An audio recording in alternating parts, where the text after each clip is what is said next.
네, 사회적 거리를 둘 때 그러나 이 기회에 책과는 조금 더 가까워지자라는 마음으로 책의 한 챕터씩을 읽고 짤막하게 리뷰를 하고 있습니다.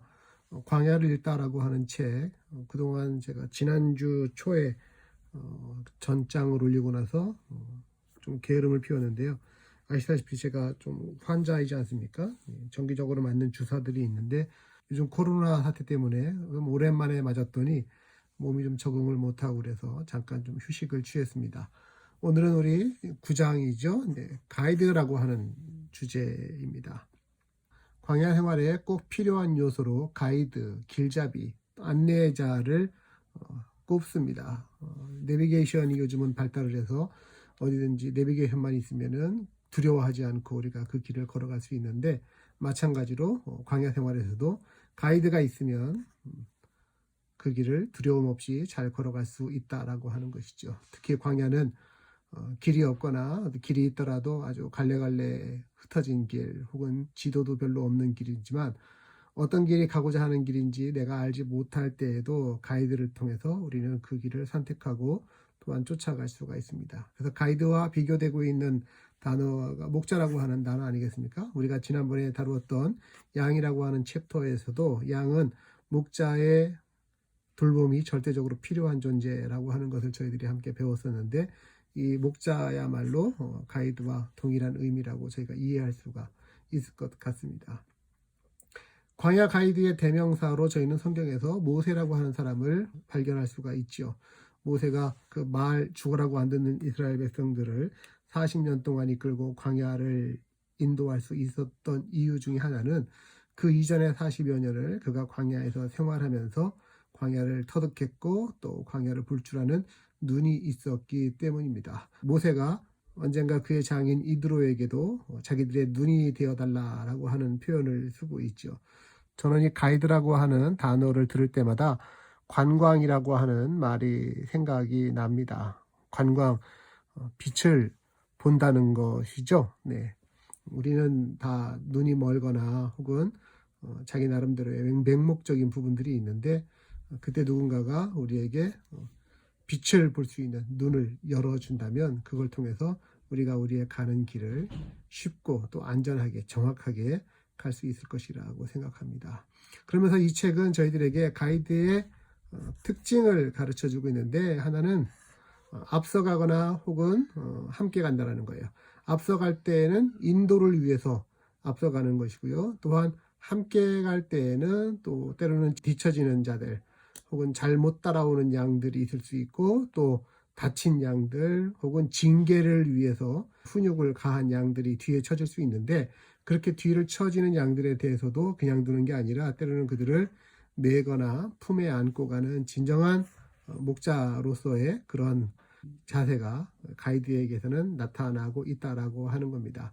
그래서 신명기 1장 31절의 말씀을 이 책이 예를 들고 있는데, 사람이 자기 아들을 안는 것 같이 너희의 하나님 여호와께서 너희의 걸어온 길에서 너희를 안으셔서 이곳까지 이르게 하셨다라고 하는 말씀입니다. 네, 하나님께서 우리의 가이드가 되어주셔서 우리가 가는 길에 우리를 안으셔서 이곳까지 이르게 하신다라고 하는 것. 비단 우리의 지나온 길뿐만 아니라 앞으로 우리가 걸어갈 길에 있어서도 이 하나님의 목자 되심, 가이드 되심은 변치 않는 약속이라고 생각합니다. 그래서 우리가 해야 할 일은 다른 거 없어요. 가이드의 인도하심을 믿는 겁니다. 하나님의 인도하심, 하나님의 신실하심을 믿는 겁니다. 아브라함이 하나님께서 말씀하셨죠. 하나님이 지시하시는 땅으로 가라. 그는 자기가 가는 곳이 어딘지 전혀 알지 못했지만 하나님의 인도하심을 믿고 한 걸음 한 걸음 걸어갔습니다. 이스라엘 백성들이 광야를 지나갈 때에도 하나님은 구름 기둥과 불 기둥으로 순간순간 그들과 동행하시고 그들의 길을 비춰 주셨습니다. 또 동방박사들 같은 경우에도 마찬가지였죠. 아기 예수님의 탄생의 소식을 듣고 별의 인도함을 따라서 옵니다. 자기들이 처음 오는 길이고 어떻게 가야 할지 알지 못했지만 그러나 그 별의 인도하심을 따라서 결국에는 아기 예수님을 만나게 되어지는 겁니다. 우리가 목적지를 사실 다 알지 못하지 않습니까? 하지만 그럼에도 불구하고 때로는 가이드가 비록 한 걸음 한 걸음씩 그 순간 그 순간만을 보여주면서 간다 할지라도 우리에게 필요한 것은 그를 신뢰하고 또 그의 뜻에 순종하면서 따라가는 것입니다.